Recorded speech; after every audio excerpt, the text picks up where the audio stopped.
new onset of sweating of the scalp, his forehead, his face, his neck, and upper chest about 1 year after undergoing ETS surgery in Melbourne, Australia, back in 2001.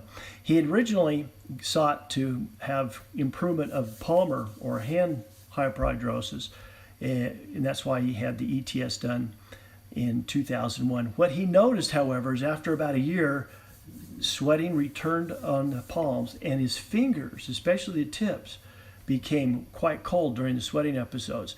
And also this new onset of sweating from the scalp and the face and neck and even upper chest would drip down onto his shirt. And so for 15 years, he sought medical advice as to what should he do. Should he consider a redo surgery? Would it work? Oral medications and other topical and things like that. So after 15 years, he decides in his journey to get improvement of the face sweating and also the cool, cold hands that were quite wet, to travel to San Antonio. And this is what he experienced.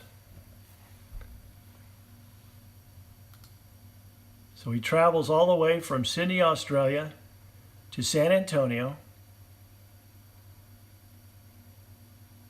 About a 20 or so hour flight, depending on connections.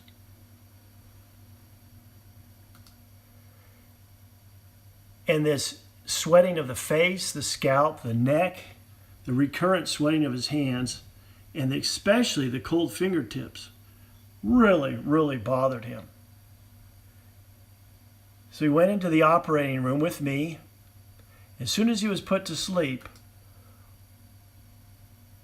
look at what I found. I had temperature probes on the middle finger of each hand. In his left hand here, 66.9, his right hand, 67.7 degrees. And that's right after he was put to sleep, or actually before he was put to sleep in the operating room. And as soon as I divided the sympathetic nerve at the second rib level, his hand on the right side went up into the 90s, and his left hand, after I finished the right side, I did micro ETS on the left side. And this is after I was finished.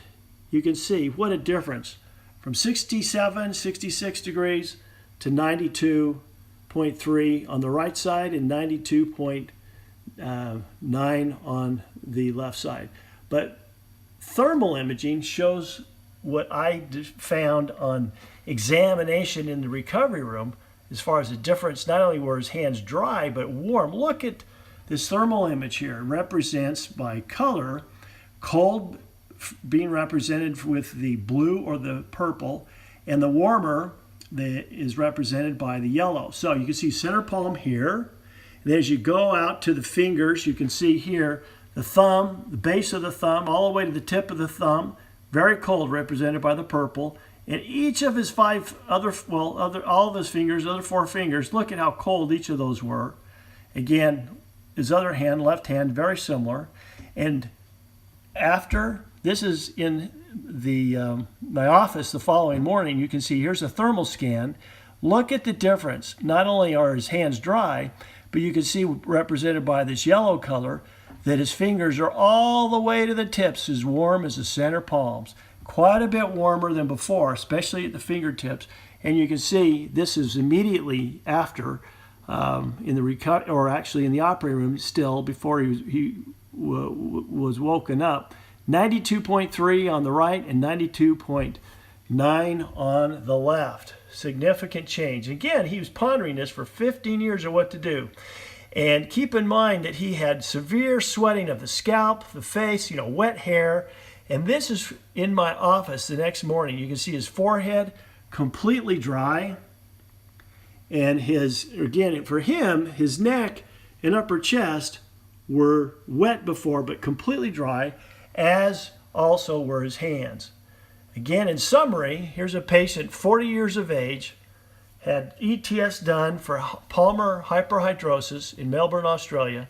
1 year later, developed recurrent sweating of the hands, cold hands, which were colder than he'd ever had before, and then the sweating of the face, the scalp, the neck, and the upper chest.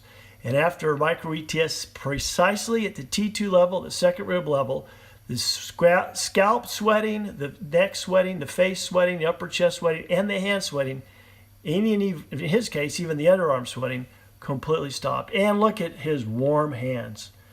This is this patient's journey from Melbourne, Australia, or actually from Sydney, Australia, traveling all the way to San Antonio for a micro ETS procedure to stop his severe hyperhidrosis and cold hands.